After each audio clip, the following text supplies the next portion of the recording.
graphs because we're starting a new unit on some trig. Oh, okay. Cool. Trig we can definitely do verbally. Although for the future, this is something you're eventually going to want to do just to get that in your phone so that the next time you decide you need to send a picture, you just have to type the first couple of letters and it'll go forward. You have an iPhone or Android? I have an iPhone. Okay. The only other thing is when you take a picture and send it, make sure you send it as a large size, not the small size. Large size. All right. Large size. iPhone gives you that option. Android does not. So, okay. What you are starting trig, but this is not your first. In other words, you had some trig in algebra 2, and I'm sure you had some trig in geometry. Yeah. Where are you at with trig? You on the unit? We are just in the basics right now. We're doing like radians of a circle, angle measures, sorry. Okay.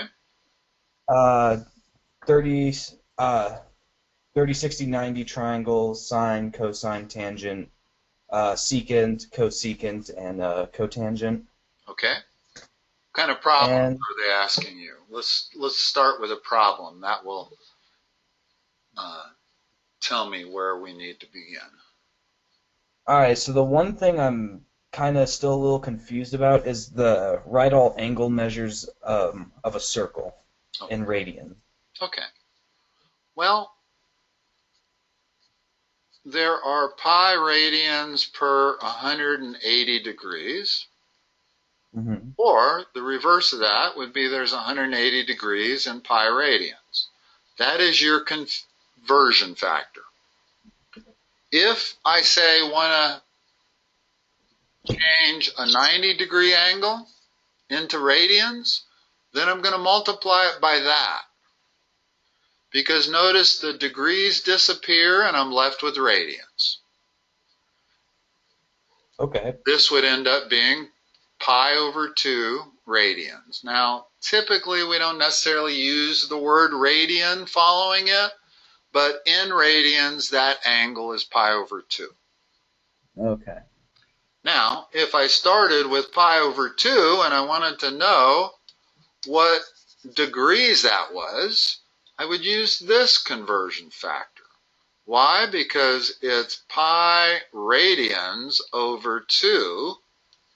The radians cancel, and I'm left with degrees. And of course, the pi's cancel, and I have 90 degrees. Mm-hmm. The key as to which conversion factor you use depends on what you're starting with. Just always make sure your units cancel. If you're starting with degrees, you want it to end up in radians, which means you want to lose the degrees. If you're starting with radians, you want to end up in degrees, so you want to lose the radians. So it's always one of these conversion factors.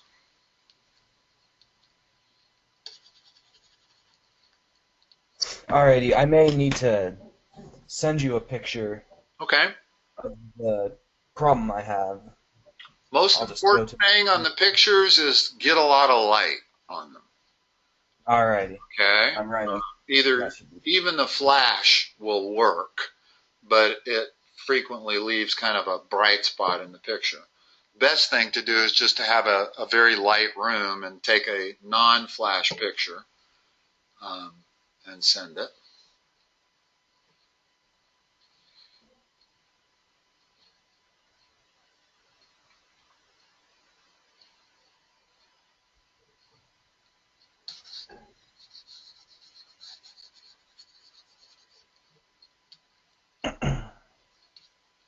So how would I convert 45 degrees while we're waiting? To convert 45 degrees, you could take 180 over pi. Well, here's the problem with doing that. If I do 180 over pi, I don't lose the units. Oh, It's got to be pi over 180. Pi over 180, yes. And the way you can always tell is just make sure you're losing what you want to lose. I want to lose degrees and end up in radians. That's pi over 4 radians. Mm-hmm.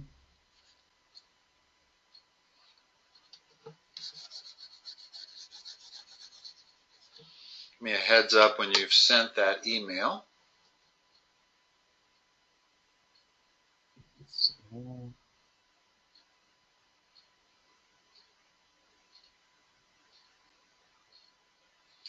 And I am recording this session, so you will get a copy of this.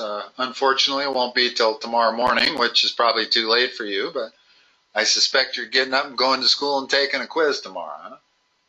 Yeah. Okay. Alrighty, I just sent out the email. Okay. I got it. Hold on. Let me pull it up here.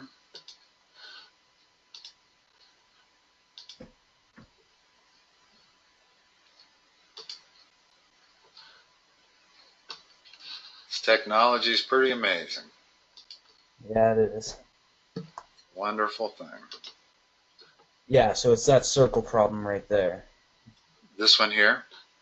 Mm-hmm. Okay.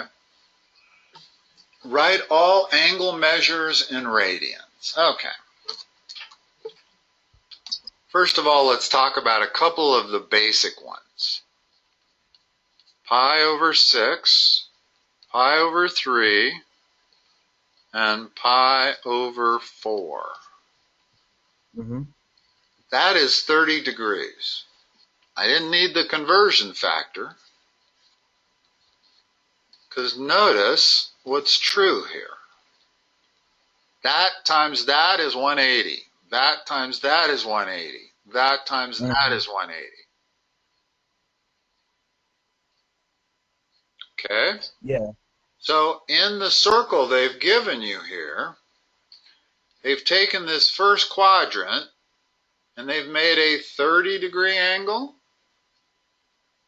They've made a 45-degree angle, and they've made a 60-degree angle and a 90-degree angle. Mm-hmm.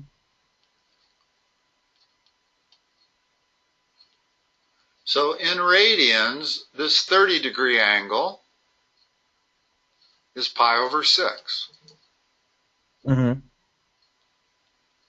This 45-degree angle is pi over 4. And the 60-degree angle is pi over 3. Okay. Okay. Now, the beauty of memorizing it like this is it makes doing all of these conversions from radians to degrees really easy if the numerator is just pi. Well, notice what happens if I add a 2 to that. That's got to be 120 degrees, right? If pi over 3 is 60, then 2 pi over 3 is 120. And 4 pi over 3 would be 240. So if you can memorize these three, which are really easy to memorize, given that, those always multiply to 180, then it makes doing more complicated ones much easier. You can always use the conversion factor, but this will shorten your process a little bit if you kind of get used to this. And at some point, you're going to go to all radians. In other words, when you take calculus next year, calculus only works when it's in radians. Calculus does not work on trig functions if they're measured in degrees. It only works when it's in radians. And so you end up doing everything in radians in calculus. Okay. Okay. Let's see. Let me pull that picture up here. So that's 30 degrees, pi over 6. There was the pi over 4. There was the pi over 3. That's pi over 2. Notice pi over 2 equals 90 degrees. 90 times 2 is 180. Okay. Now, this angle here, by which they mean all these angles are always measured from the positive x-axis. So this angle is 90 plus 30. Okay. That's 120. What would that be in radians? just based on this picture here, 120 degrees would be how many radians? Would it be 2 pi over 6? No, just 2 pi over 3. In other words, I'm 2 going pi. to multiply that by 2 to get 120. I'm going to multiply that by 2 to get 2 pi over 3. Okay. Okay? That's why this is so valuable, is because it's so easy to get the other ones without going through the conversion. The conversion will give you the same thing. It's just I find this quite a bit easier. So I thought I would let you know. So let's draw it. So that angle is, we know that it's 120 degrees, which is double 60, which is double that. So that one is 2 pi over 3. This one is 135, right? Well, how would I get 135?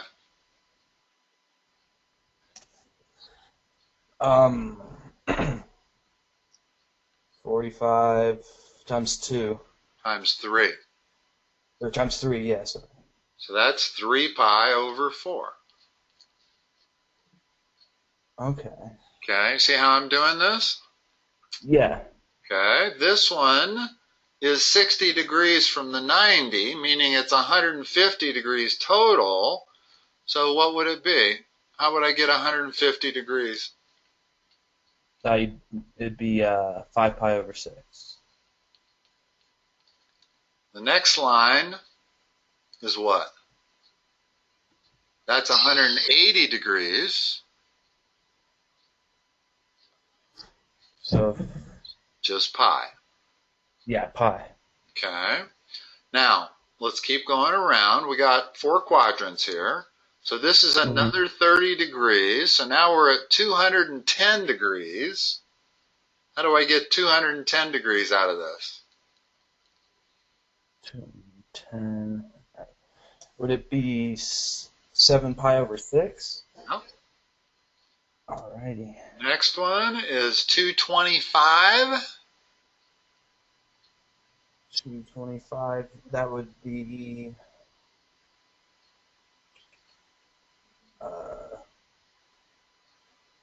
Hold on, I'm trying to do the math here. Divide that by 225. See if you get an even number. Would it be 5 pi over 4? Yep. Alright. And finally, we have this 60-degree angle from the axis, which makes it 240. So what was 240? That'd be 4 pi over 3. Right. Alright. I'm starting to see the pattern Yeah, I now. can see that. Yeah, this one is 3 pi over 2. And then just keep going. That's another 30. And 3 pi over 2 is the same as 270 degrees. In other words, your quadrangles here are 90, 180, 270, back to 360. So we know this is another 30 degrees on top of the 270, so that's 300. So what is that? Would that be 9 pi over 6? 300. Or 300?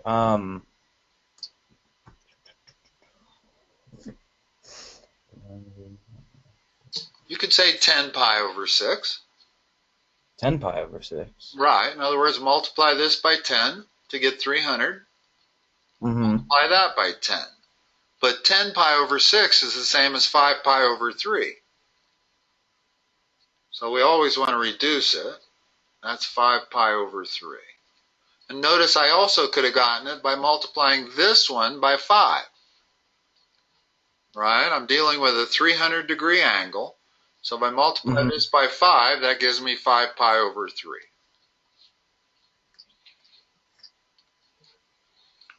Alrighty. This one is the 45-degree angle, so it's 315 total. So would it be 7 pi over 4? You got it. You're getting this really fast. All right. And the last one is the 60 degrees added to the 270, which makes 330.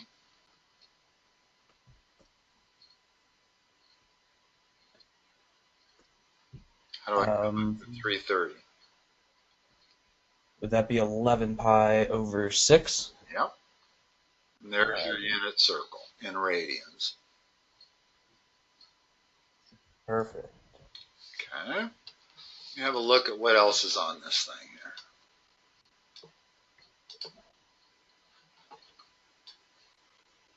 here. Okay. And then all the way back to here is 2 pi I remember. or I 0 remember that. or 0. They are coterminal. You know what coterminal means? I mean, it's taking a number and Multiples of 360. 360. Yeah, the In other 360 words, subtracted and 360 added. those are coterminal. All three of those are coterminal. Yeah, because you could subtract 360 from the 390 and then add the 360. Correct. In fact, minus 330 is also coterminal. All 5 of these angles here are coterminal. Okay. Okay? And what we generally try to do, if they give you an angle like 750 degrees, take out as many multiples as you can of 360 to get it down to inside the unit circle. So I would, if you gave me 750 degrees, I would subtract 720 to turn that into a 30-degree angle. Okay. Okay? And coterminal angles always have the same trig functions. In other words, the sine of 750 degrees is identical to the sine of 30 degrees. So all you basically have is you have a sine curve goes like this. And that is one period. So that would be either 360 or 2 pi. Usually they start to label the horizontal axis in radians. Over here, this is 4 pi. But the really key points here are to label, in other words, take just one period of the sine curve and give its quarter points. The quarter points are the most important points here. The quarter points being where it crosses 0, which is halfway, that's pi. Where it hits its most negative value is 3 pi over 2, and where it hits its most positive value is pi over 2. Okay. That is 1, and that is minus 1. And those are the amplitudes, right? The 1 and minus 1? That's the value. In other words, what this is y equals sine of x. In other words, if I say, what's the sine of 0? What is it? 0. What's the sine of pi over 2? Sine of pi over 2. It's the highest point. Which is 1. Which is 1. Sine only fluctuates between 1 and minus 1, no matter how far you go in that direction, no matter how far you go in this direction. Okay. Your negative angles, these are negative angles this way. And a negative angle is starting with the x-axis and going clockwise. That would be negative 30 degrees. Yeah. Okay.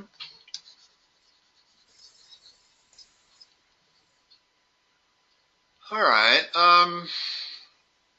This table here, eventually you're going to have this completely memorized. But until you do, the 2 most important triangles you can know are the same 2 triangles they've been telling you about for 3 years. The 30, 60, 90 and the 45, 45, 90. And with these 2 triangles, you can figure out the trig functions of all of your first quadrant angles. You want to have what I have on the screen now, you want to be able to draw that from memory at any point in time. Mm-hmm. Because you can look at it, what's the sine of 30 degrees? The sine of 30 degrees, so Opposite 1 over, over hypotenuse. yeah, so 1 over 2. It's the cosine of 30 degrees. Adjacent over hypotenuse, root 3 over 2. And the tangent of 30 degrees. 1 over root 3. And what's wrong with that answer? You can't have a square root in the denominator. So I have to rationalize it. How do I rationalize 1 over root 3? Multiply both sides by, multiply it by root 3 over root 3. Correct, which gives me root 3 over 3. Yeah. Okay. Now, that covers the 30 degree angles. 60 is same, in other words, the sine of 60 is square root of 3 over 2, right? Still opposite over hypotenuse. Yep. Cosine of 60, 1 over 2. Mm-hmm. Tangent of 60 is root 3 over 1. Mm-hmm. What's the sine of 45 degrees? Which one? Well, which triangle do you look at? Sine of 45 degrees. And it doesn't matter. Either one's going to give you the same answer. Okay. Sine, so opposite over hypotenuse, 1 over root 2, which turns into root 2 over 2. Okay.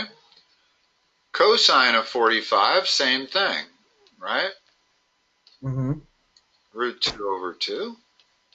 What's the tangent of 45? 1. Okay.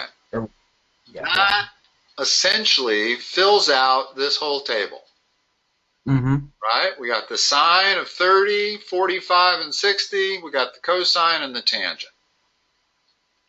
Okay. And the key thing about trig to remember is we take trig functions of angles to get ratios. We take inverse trig functions of of ratios to get angles. So I don't know if you've gotten to this part yet, but let me clarify a little bit what I meant by that. If the sine of 30 degrees is equal to 1/2, by definition, the inverse sine of 1/2 is equal to 30 degrees. So trig functions not only give us numerical ratios, but inverse trig functions are what we can use to solve for angles. Let's take a very common triangle that you are also very familiar with, but what I'll bet you don't know is what this angle is, right? I mean, they've told you about a 3, 4, 5 triangle for at least 3 years, but they've never told you what theta is. How can I get theta? If I'm solving for an angle, I want to take the inverse sine Yeah, the inverse. of 3 over 5. And that solves for theta. And if you put that in your calculator, you get like 37 degrees approximately. Okay. So you've never had a way to solve for that angle before. Now you do. And that's what inverse trig functions are for, is solving for angles. Okay. Okay? And I could have all kinds of problems like that. In other words, let me give you another one. A word problem. Let's say you're 20 feet away from a building. You know the building is 10 feet high. Mm-hmm. If you point a surveying instrument at the top of that building, what is this angle going to be? In other words, what angle would you read? That'd be adjacent over opposite, so it'd be Actually, inverse, opposite over adjacent. opposite over adjacent. So it'd be the inverse tangent of 10 over 20. Of 1/2, right, equals theta. Okay. So whether you're solving for sides, you use trig functions. When you're solving for angles, you use inverse trig functions. Mm-hmm. All right. All right. I have this one page. I might send a picture of it. Go ahead. Yeah, now that you've sent one, it'll be easier to send the next one. You won't have to type out my whole email address. Alrighty, and I'll kind of explain which ones I'm having a little trouble on. Okay. Trying to get some light here. No, Trig's a good subject. It's almost my favorite subject to tutor.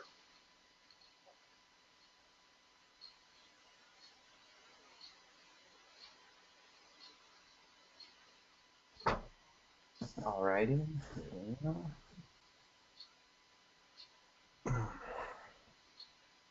Incidentally, while you're sending that, let's talk about a radian one more time. The definition of 1 radian is the angle, whatever angle makes this arc length equal to a radius. That's 1 radian. Okay. Okay? Precisely that. In other words, no matter the size of the circle, even if I have a little circle like this, that same angle, well, that's smaller now, but so is the radius. That's still equal. If that radius is 6, that arc length is 6. If this radius is 10, that arc length is 10. And I don't mean degrees. I mean, if this was a piece of string and you cut it and stretched it out, that would measure 10 inches. Same as the radius. Okay. Not sure how helpful that is to you, but it's useful to kind of know where this concept of radians came from. Radians and degrees are not quite like gallons and liters or inches and meters. Mm-hmm. They just aren't. And I wish I could explain why a little bit better. It's one of the things that tends to elude me from math as to how they're different. They like to say that a degree is 1/360th of a circle, but that doesn't make it much. Whereas a radian is a number. It's no longer a degree, it's a number. And once you get into calculus, it's very important that we then take trig functions of numbers, radians. But even still, I still prefer the analogy, we take trig functions of angles to get numbers, we take inverse trig functions of numbers to get angles. Okay. And I believe that picture sent. Yeah, I see. It has here.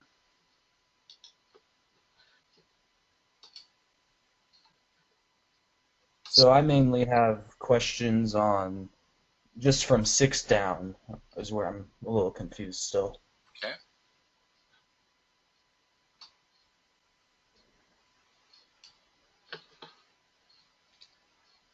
All right. These are the quadrangles. Let me spell that for you. Anything that is a multiple of 90 degrees is a quadrangle. Spelled like that. Okay? Quad, I don't need that N in there. Quadrangle like that. Okay. Okay? Now,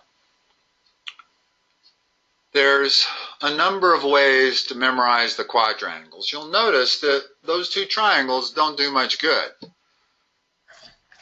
Right?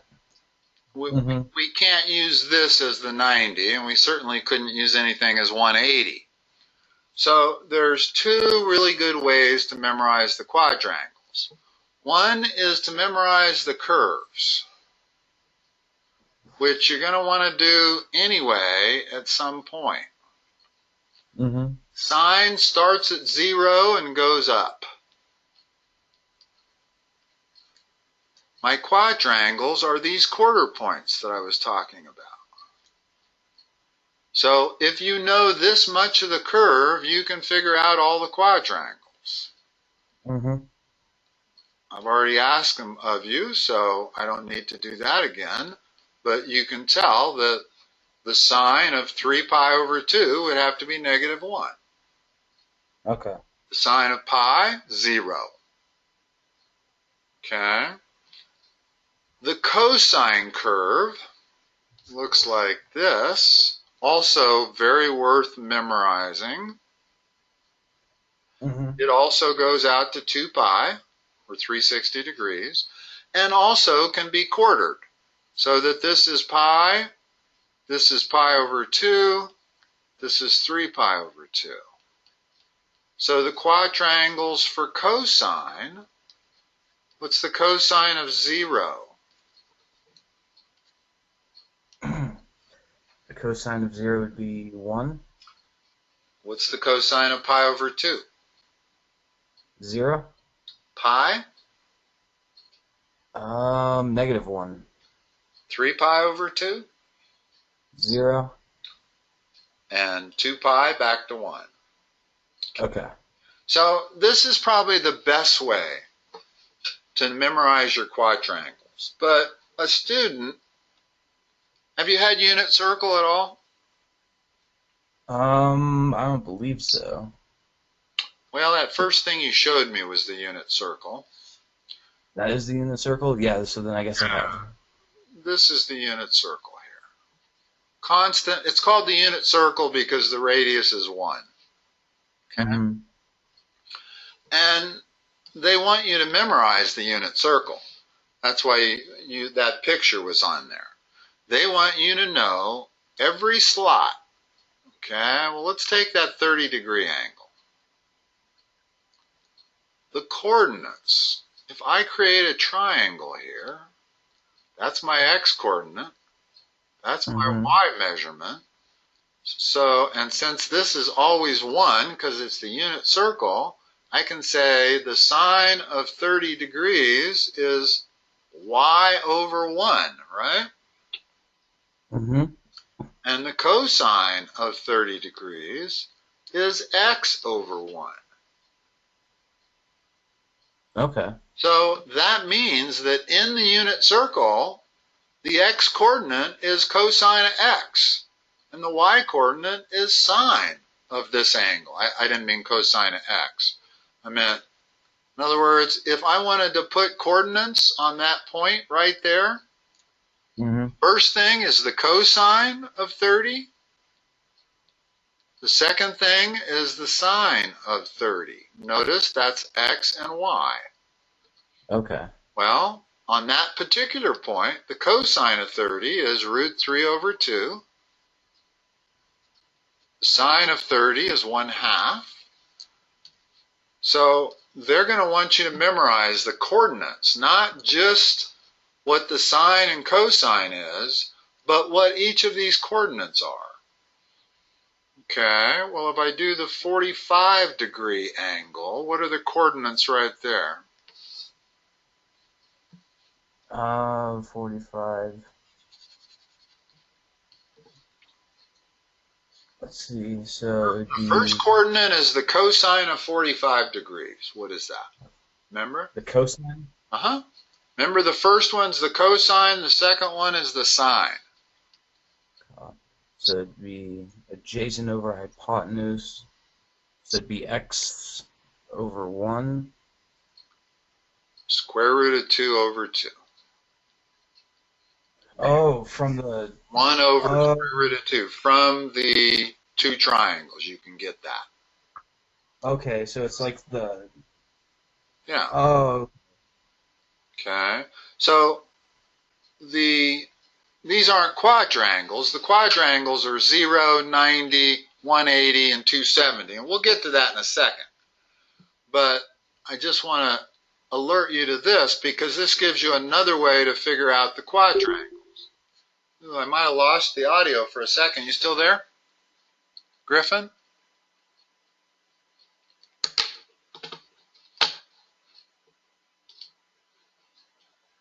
Griffin, are you still there?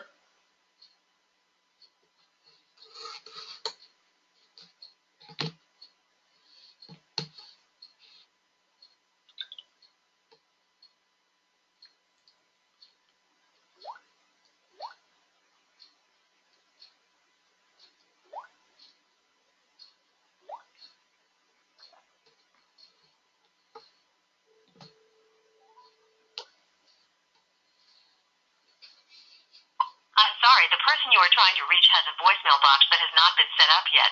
Please try your call again later. Goodbye.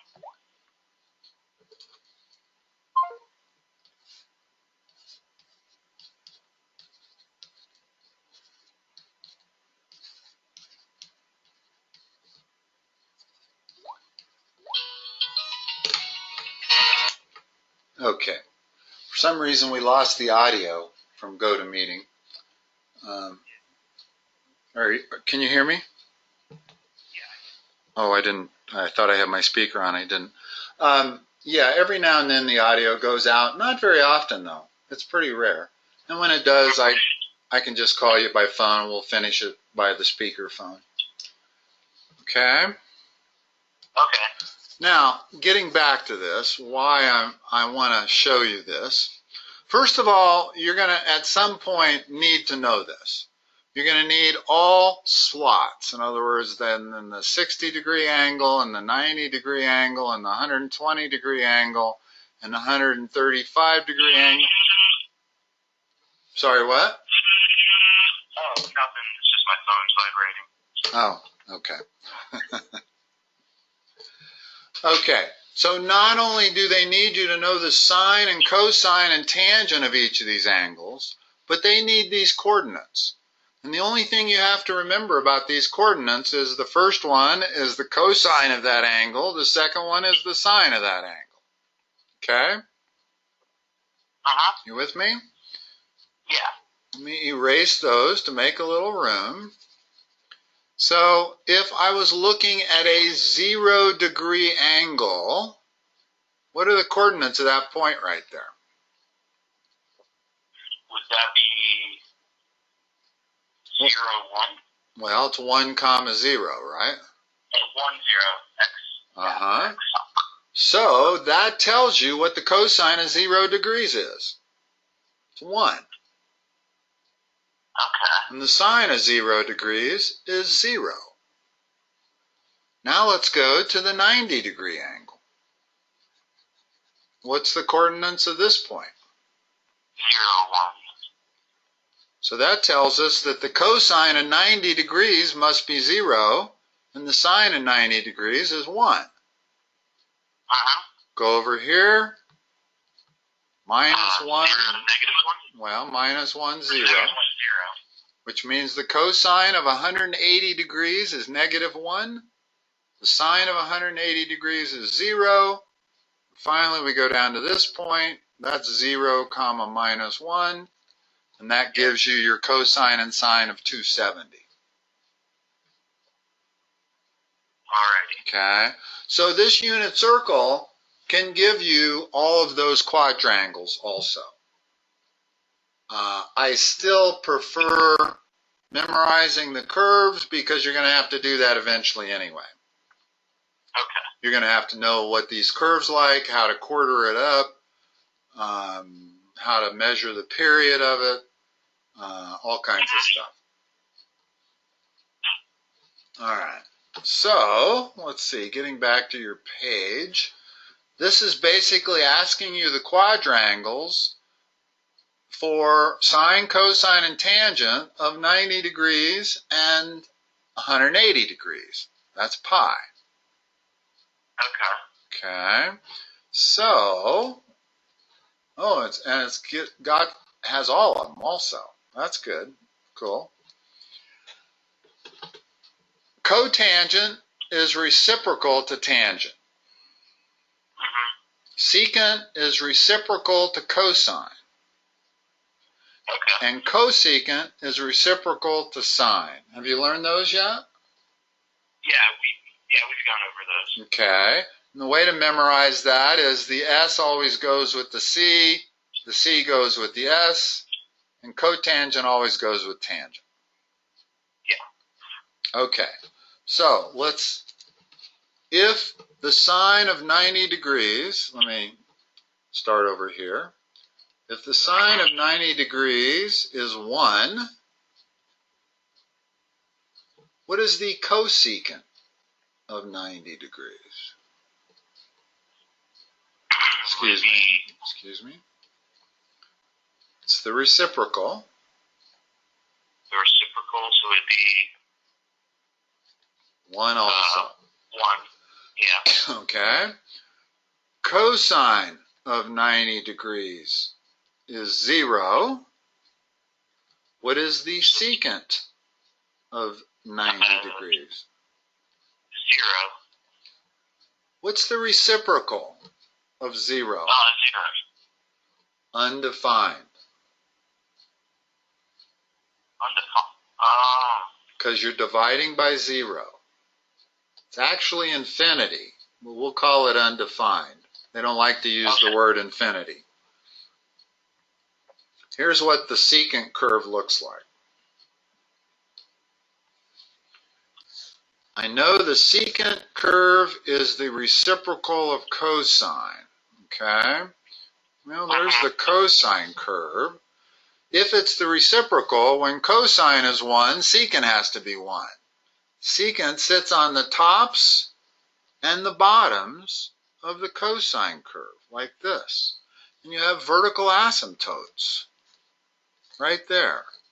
In other words, wherever cosine is 0, you're going to have a vertical asymptote, because that means for the secant, you're going to be dividing by 0. You have another one over here. You have another one here.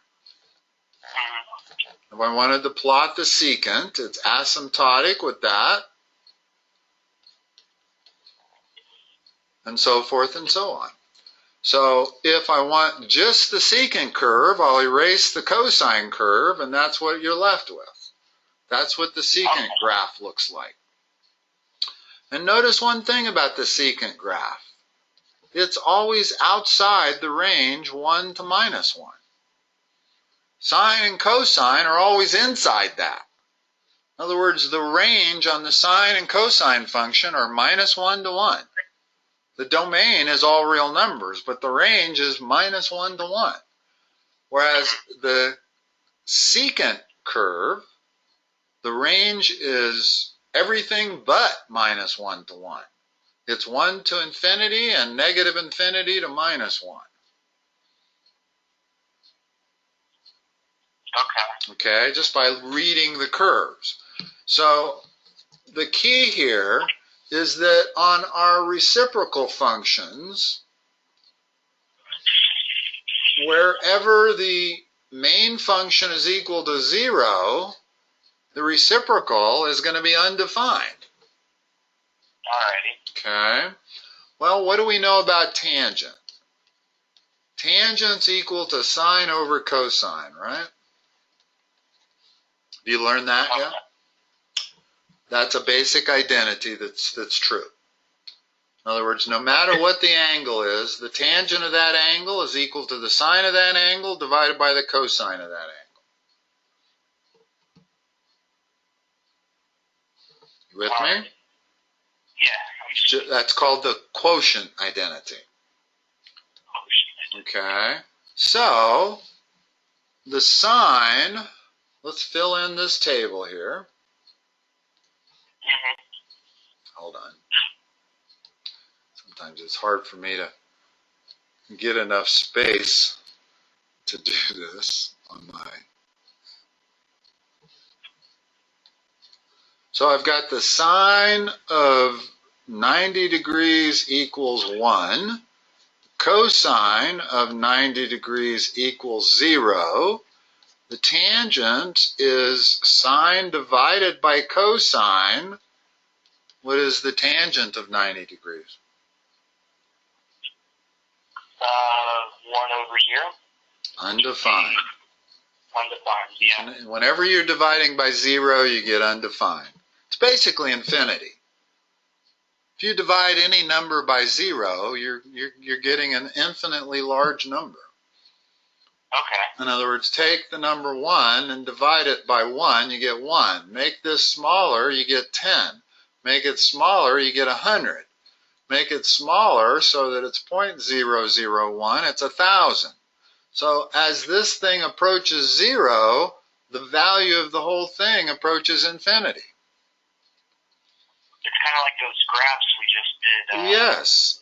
Infinity is really the answer, and I prefer it as an answer because you can have a positive infinity and you can have a negative infinity. But they might still use undefined. They may use infinity. I don't know what your class is going to use for that.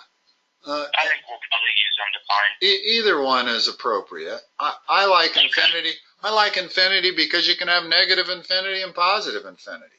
In other words, if I look at this graph that's the secant curve,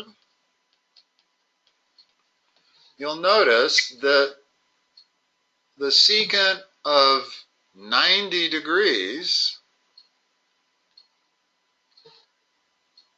it's not defined, but certainly the secant curve is headed towards negative infinity as we get closer and closer to 90 degrees, right? Yeah. Whereas if we look to the left of 90 degrees, the secant is a positive infinity. So it depends on how I get to 90 degrees. If I get it from the left, it's plus infinity. If I approach it from the right, it's negative infinity. And I suppose at 90 degrees exactly, it's undefined. It is undefined, actually. When you talk limits, if the limit from the left is not the same as the limit from the right, then it doesn't exist. So that really would be D and E, does not exist, as opposed to undefined. There's various things that math uses. D, N, E, undefined, and infinity all tend to mean pretty much the same thing. Not quite. Minor differences, but... Okay. So we got those three. And if the sine of 90 degrees is 1, we know the cosecant is also 1 because it's the reciprocal. Cosine of 90 degrees was 0, so what's the secant? If it's 1 over 0, so then the secant would be 0 over 1. No, this is 0 over 1. Oh, so then I'd be, sorry, I mixed it. 1 over 0. That's okay. There's no problem dividing into 0. This is perfectly fine. What's not fine is dividing by 0. You cannot divide by 0. Okay. Okay? You can divide into 0. There's nothing wrong with having the numerator be 0. And this is the cosine of theta, is 0 over 1, which means the secant of theta is undefined. Okay. Okay? If the tangent of theta is sine over cosine, then the cotangent of theta must be what? Cosine over sine. And the cosine here was 0, sine was 1, so the cotangent of 90 degrees is 0. It'd just be 0? 0. 0 divided by 1, which is 0. Could you leave it as 0 over 1 or? Well, 0 is the answer. In other words, you always want to simplify these. Okay. You don't ever want to use a ratio if you don't have to. You would never give an answer of 4 over 2.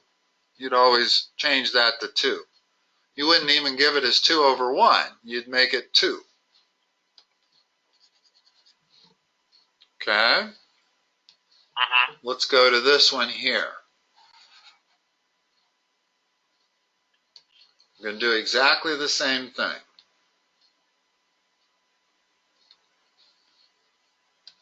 The sine of pi, remember what it is? Sine of pi would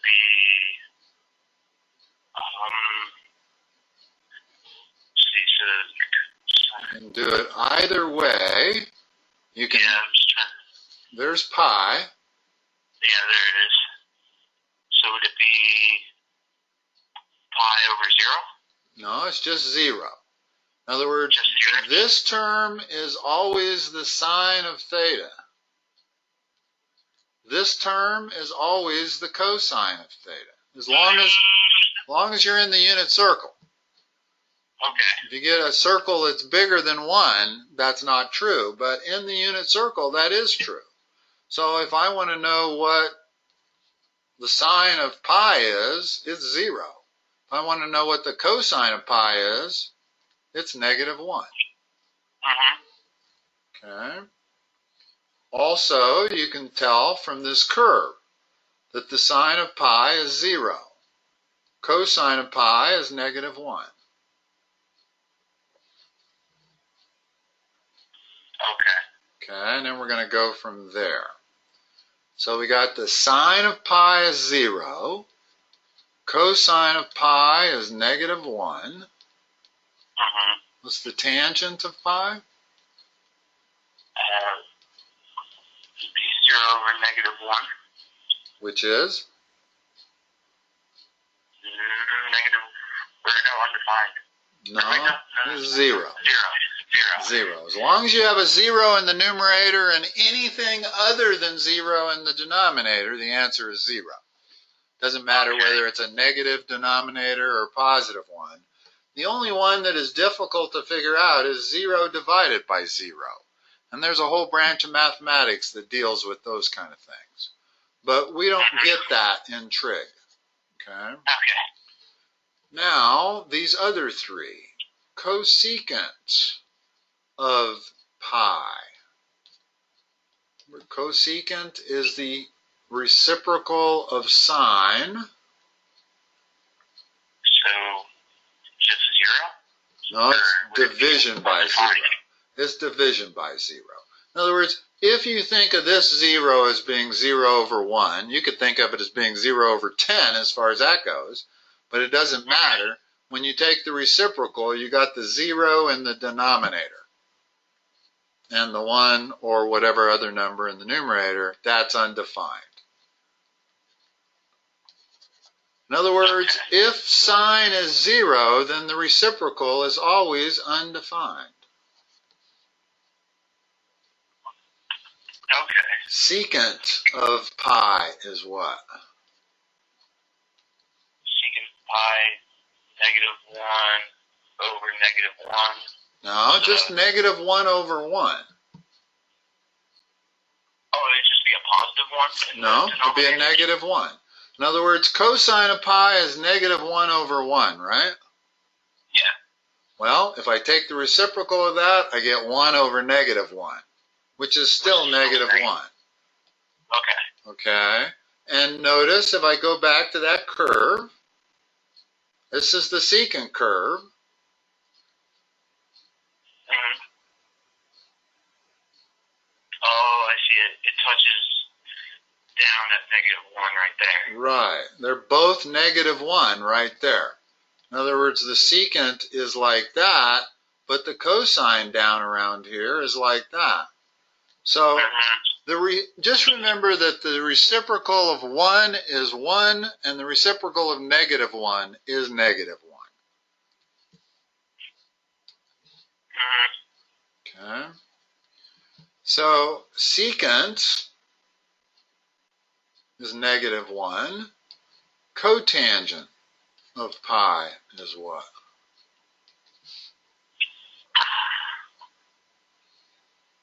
Would it be 0 over 1, which would just be 0? Remember, this is 0 over 1. Oh, no. So it'd be 1 over 0, so undefined. Right. Okay. Okay. I need to just get used to that inverse. Let's look at the tangent curve. Tangent curve has asymptotes at -pi/2 and pi/2. And the curve goes like this. Notice that the tangent of 0 is 0. Okay. Okay? The tangent of pi over 2 is infinity, or undefined. The tangent of minus pi over 2 is undefined. Okay? But if I look at the cotangent curve, it has asymptotes a little different. It has an asymptote there and there. Notice the difference. This is pi. And the cotangent curve is always decreasing to that. Okay. So the cotangent of 0 would be undefined, and the cotangent of pi would be undefined.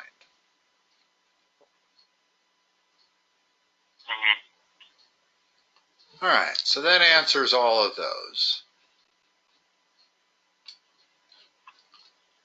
All right. You've studied reference angles, I can see, which is the unit circle. That's how you get reference angles.